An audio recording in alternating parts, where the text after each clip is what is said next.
Hello, hi. Good evening, everyone. Thank you so much for coming this evening. We appreciate your presence here at Site Santa Fe.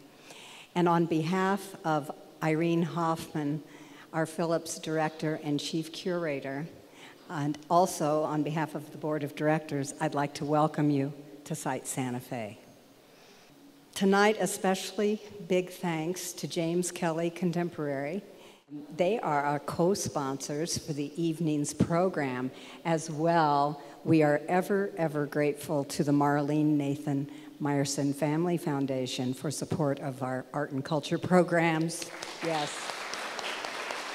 Tonight, I'm delighted that Glenn Phillips is here to give us an overview of the amazing Getty initiative, Pacific Standard Time, Art in LA, 1945 to 1980. This is an unprecedented collaboration of more than 60 cultural institutions across Southern California, and it takes place between September, a couple of smaller shows opening in September, and then it runs through April of 2012. Good evening, everyone, and thanks so much for coming. And I'd especially like to thank Juliet and everyone else here at Site Santa Fe for inviting me here and being really amazing hosts also.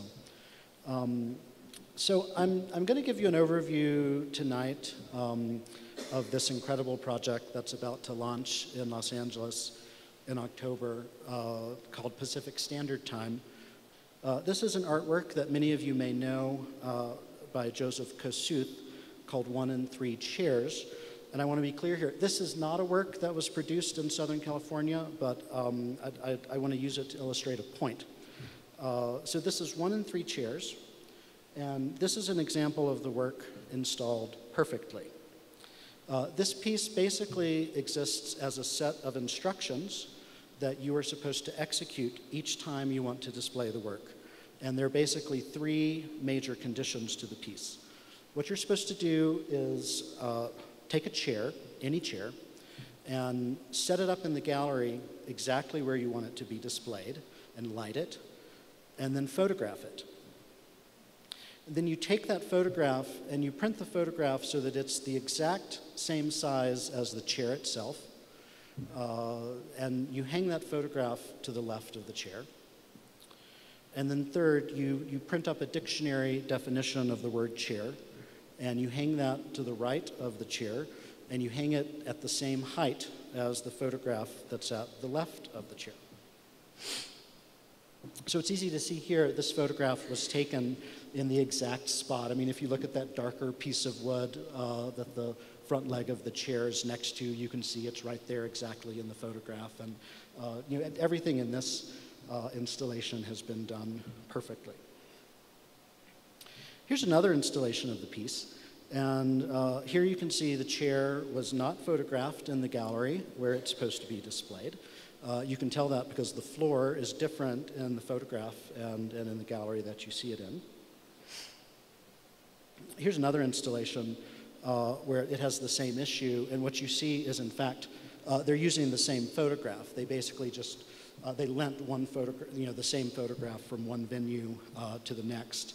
And in fact, here's a third example. I mean, in this case, it's not the exact same photograph, but they've taken that original photograph and sort of reprinted it, and they're still using it. So I want to talk now a little more in general about Pacific Standard Time. I want to thank you for indulging me while I talked about these more general issues, but I really do think that they will help you if you're visiting Pacific Standard Time and seeing some of these complicated sort of displays. I want to show you a little video that we've made about Pacific Standard Time. It's a little bit of a corny video, but it's nice nonetheless.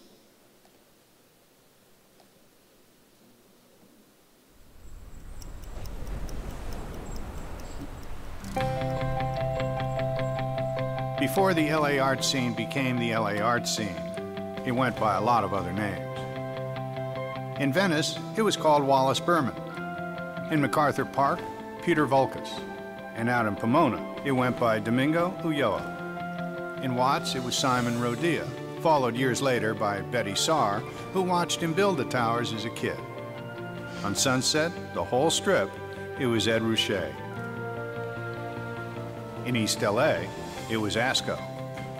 Pacific Palisades, they called it Ray and Charles Eames. Well, down near San Diego, the name was Baldessari. In downtown, it was the Woman's Building. And on La Cienega, it was the Ferris Gallery. Today, to keep it simple, we call it Pacific Standard Time, the era that continues to inspire the world. Pacific Standard Time is more than 50 cultural institutions throughout Southern California coming together for the first time to celebrate the birth of the LA art scene. It's a story of artistic innovation and social change so big that a region-wide collaboration is the only way to tell it.